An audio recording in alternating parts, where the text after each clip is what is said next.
আজকে আমি আলু বেগুন কুমড়ো দিয়ে ডালের বড়ি দিয়ে কুমড়ো শাক করবো। এই রেসিপি একবার খেয়ে দেখবো কীরকম লাগে। আমি করছি, আপনারা দেখুন। এখন আমি সবজিটা কেটে নেব। সবজি কেটে নিচ্ছি। বেগুন এভাবে ডুমো ডুমো করে কেটে নেবেন। কুমড়ো শাকের জন্য এরকম করে কেটে নিতে লাগে।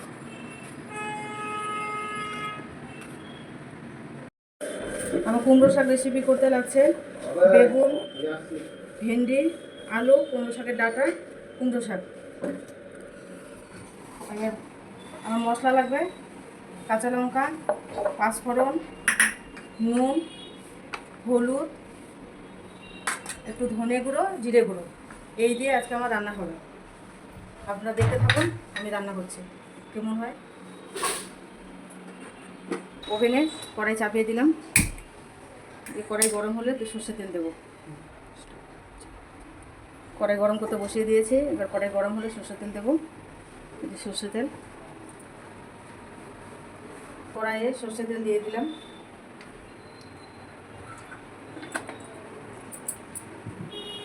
তেল গরম হলে বেগুন ভেজে নেব। এটা কি একটু হলুদের গুঁড়ো দিয়ে দিলাম। এর মধ্যে এবার এই বেগুনটা একটু ভেজে নেব।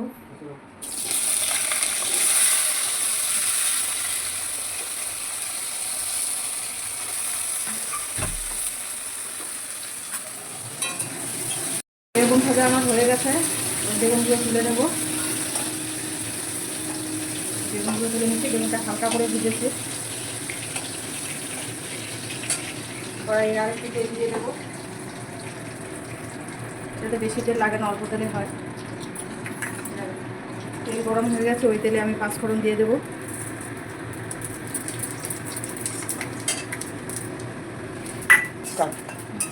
এবার আমি একে একে সবজিগুলো দিয়ে দেবো। কুমড়ো ডাঁটা, আলু, ভেন্ডি দিয়ে এবারে আমি ভেজে নেব। এবারে আমি দেবো হলুদ গুঁড়ো পরিমাণ মতো, নুন পরিমাণ মতো,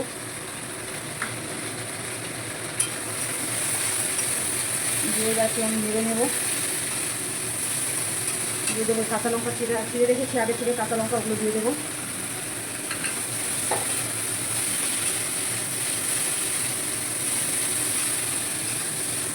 এবার এর মধ্যে দেবো ধনে গুঁড়ো, জিরে গুঁড়ো একসঙ্গে রেখেছি, দিয়ে দেবো। এবার এটাকে একটু ভালো করে কষিয়ে নেব।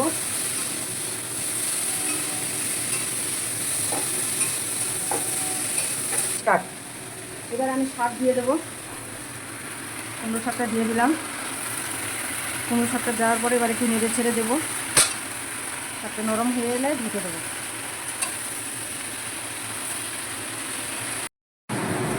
শাক আমার নরম হয়ে গেছে।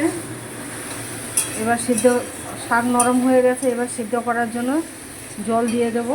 অল্প একটু জল দেবো সিদ্ধ করার জন্য।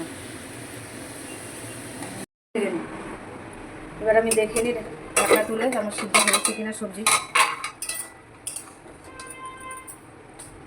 সিদ্ধ হয়ে গেছে। এবার আমি ভাজা বেগুনটা দিয়ে দেবো। ভাজা বেগুনটা দিয়ে দিলাম। দিয়ে আমি নেড়ে চেড়ে নামিয়ে নেব। 2 মিনিট রাখবো, রেখে তারপরে নামিয়ে নেব। দেখি বেগুন দেওয়ার পরে আমার তরকারিটা হয়েছে কিনা। আমার হয়ে গেছে। এবার নামিয়ে নেব।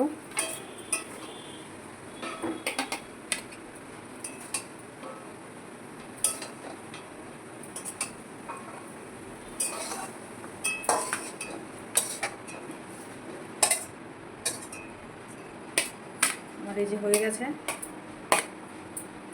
গরম গরম গরম গরম কুমড়ো শাক। খেয়ে বলবে কীরকম লাগলো, রেসিপি আমার কীরকম হয়েছে কমেন্ট করে জানাবে।